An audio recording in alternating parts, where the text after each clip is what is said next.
Welcome back नाज़रीन। एक अहम ख़बर शामिल कंदालूं। केपी में सिक्योरिटी फोर्स जूं भारतीय प्रवासी ऐं ख़ारिजी फ़ितने ख़िलाफ़ कार्रवाइयूं 13 दहशतगर्द मारिजी विया आहिनि।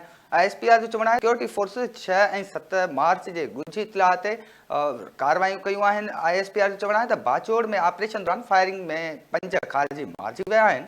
बन्नू ऐं डेरा इस्माइल में कार्रवाइयुनि में 3 ख़ारिजी फ़ितने जा दहशतगर्द मारिजी विया आहिनि। खैबर ऐं ॾखण वज़ीरिस्तान में कार्रवाइयुनि दौरान 5 दहशतगर्द मारिजी विया आहिनि। मारिजी वियल दहशतगर्दनि वटां बारूदी मवाद हथियार हथ कया विया आहिनि।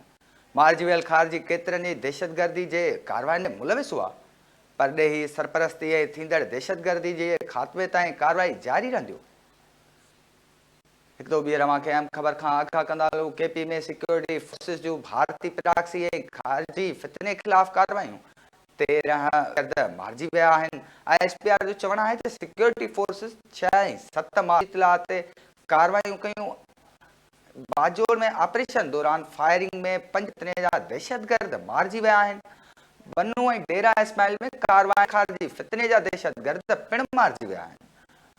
खैबर में ॾखण कार्रवाइयुनि में दौरान 5 दहशतगर्द मारिजी विया आहिनि। ISPR जो चवणु आहे त दहशतगर्दनि वटां बारूदी मवाद ऐं हथियार हथ कया विया आहिनि।